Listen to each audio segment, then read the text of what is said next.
Welcome back to the Verdict Zone, where we judge the darkest corners of human relationships. Today, we meet a couple who decided to make their intimate life an open book and accidentally burned the whole house down. It all started when the boyfriend, let's call him Mark, 23 years old, decided their intimate life needed a boost. Sounds reasonable, right? But he set a toxic tone from the very beginning.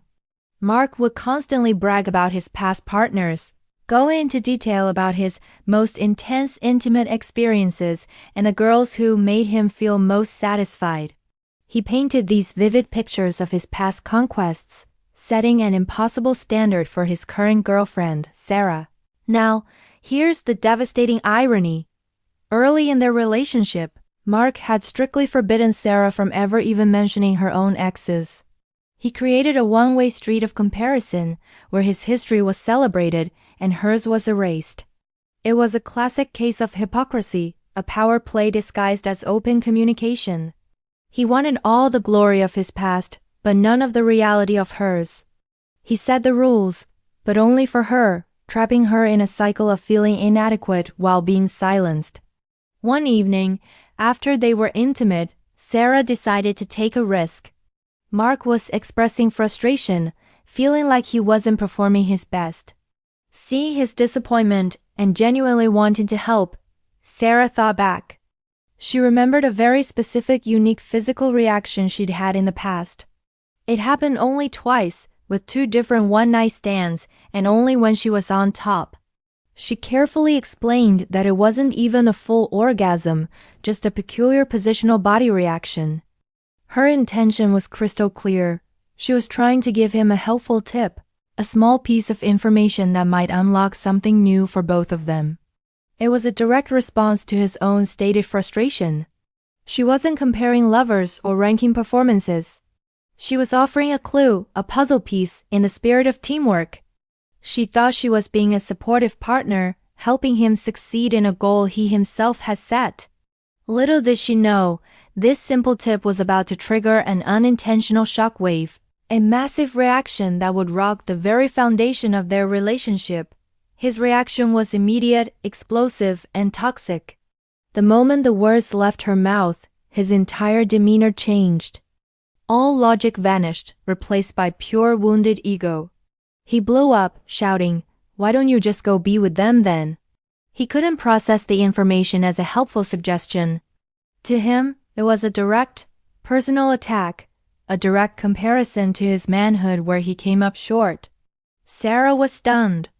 She tried to defend herself, to explain that it wasn't about them, it was about a physical position, a piece of trivia meant to help him. But he wasn't listening. Backed into a corner by his own insecurity, he launched the ultimate verbal retaliation, a missile designed to inflict maximum damage. He looked her dead in the eye and said, "The girl I was with before you was a better partner than you." And there it was, the mask was off. This was never about improving their intimacy. It was a devastating battle over wounded pride. It was ego demolition. His final brutal insult wasn't about pleasure. It was about winning, about hurting her more than she had, in his mind, hurt him. In the fragile aftermath, the dust began to settle. After the nuclear eruption, Mark eventually came to his senses. He admitted his initial reaction was completely hypocritical. He apologized for the verbal assault, acknowledging that his deep-seated insecurity was the real cause of the blow-up. They talked it through, and both decided they wanted to try and move forward, to repair the damage. But the words still hang in the air between them. The immense damage is done. A line was crossed that can never be uncrossed. The trust has been fractured, perhaps irreparably. The question remains, can this relationship truly recover? Can you rebuild a foundation when a simple, innocent fact, offered with good intentions, can trigger such a monumental breakdown in trust, respect, and communication? The scar from that battle remains, a constant reminder of the fragility that lies just beneath the surface. So who is the real a-hole here? The girlfriend for her misplaced, albeit well-intentioned honesty, or the boyfriend for his crippling insecurity and his hypocritical verbal assault? He threw stones from his glass house but couldn't handle even a pebble of return fire. The verdict zone is now open. I want to know what you think. Hit that subscribe button and click the link in the description to head over to our community forum.